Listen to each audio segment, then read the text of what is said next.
Si vous entendez le bruit de la pluie dehors, c'est parce qu'il pleut. Bonjour et bienvenue à tous pour ce premier épisode de Cut, le ciné sans filtre avec moi et Speed.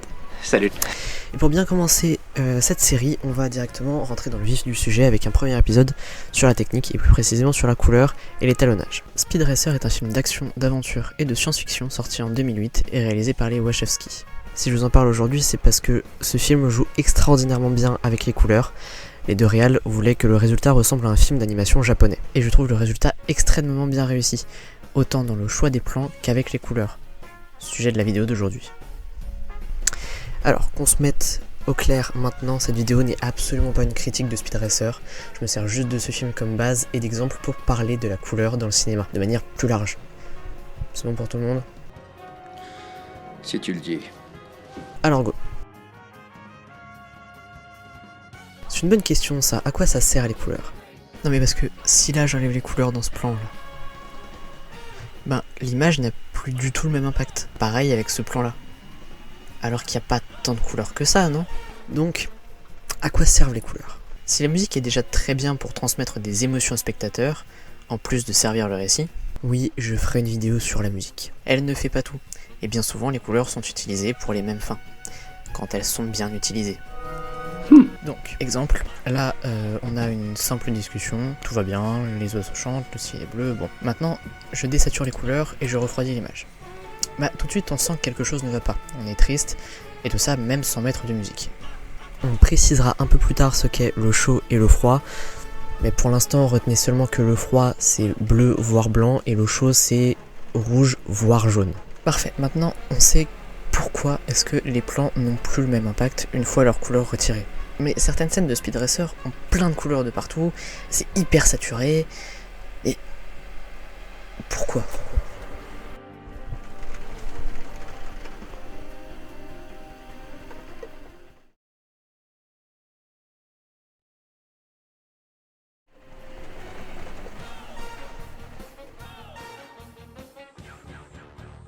Dans Matrix, film des mêmes réals, on a, quand on est dans la matrice, toujours ce même filtre vert et doux.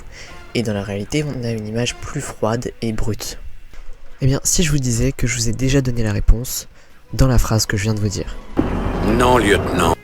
Je vous ai déjà donné la réponse dans la phrase que je viens de vous dire. Et oui, la matrice, qui est le choix facile, un endroit où on est censé être en sécurité, l'image est plus douce. Et pourquoi teinter en vert ? Ben, c'est la couleur de la matrice. Dès qu'on voit cette couleur, on pense directement à la matrice, un peu comme la musique du requin dans les dents de la mer, notez encore une fois ce parallèle avec la musique. La réalité par contre est triste, froide et dépressive, c'est une vérité brute qui nous repousse, mais c'est la vérité.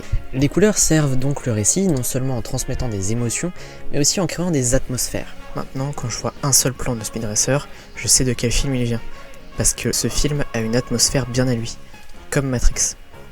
On dit alors qu'ils ont une identité visuelle, ce que les films hollywoodiens ont perdu aujourd'hui. Vous avez vu, on fait de la critique aussi. Le chaud et le froid.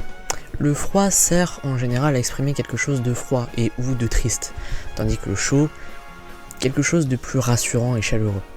Comme on l'a dit tout à l'heure, le froid est plus blanc et bleu, et le chaud plus rouge et jaune. Ils peuvent être utilisés de plein de manières différentes, mais ça dépend du contexte. Par exemple, ces plans dans Megan 1, des couleurs sur le visage de Allison Williams servent à nous faire comprendre toute la bataille intérieure qui se déroule dans la tête de ce personnage actuellement.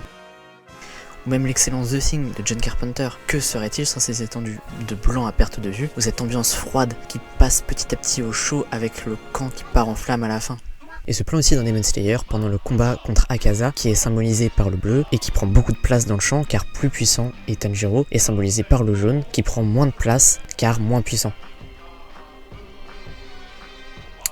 Ouais, j'ai pas les extraits là. Bref, ce contraste de température est très souvent utilisé par beaucoup de films pour raconter quelque chose. Encore une fois, quand elles sont bien utilisées. Car vous vous en doutez, mais certains l'utilisent mal. Très mal. Vous êtes le diable. Bah oui, parce que ces deux températures sont à l'opposé dans la roue chromatique. Et si vous avez pas vu la miniature de la vidéo, c'est ça.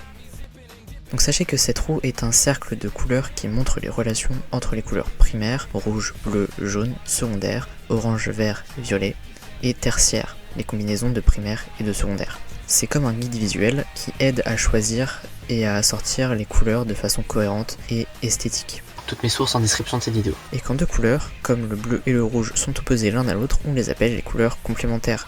Leur combinaison crée un contraste visuel fort qui attire l'œil. Et il n'en a pas fallu plus à Hollywood pour peindre toutes ces affiches de films en bleu et jaune. Vous allez voir, c'est très amusant comme exercice.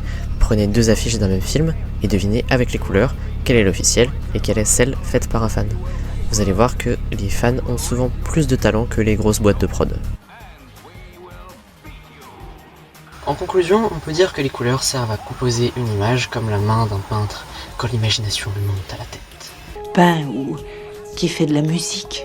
Ah, encore une fois ce parallèle, et c'est normal, mais on abordera la mise en scène dans une vidéo dédiée. On aurait encore pas mal de trucs à dire sur les utilisations de la couleur suivant le type d'histoire que l'on raconte, mais le plus important à retenir c'est qu'on peut faire ce qu'on veut. Tester ce que donne une scène triste avec des couleurs chaudes, ou une scène joyeuse avec des couleurs froides. Et quand vous aurez assez expérimenté, vous pourrez jongler avec ces couleurs pour qu'elles servent au mieux votre récit. Voilà, cette vidéo est déjà terminée, dites-moi en commentaire si elle vous a plu, et nous on vous dit à samedi prochain, c'était Neko et Speed. Bye.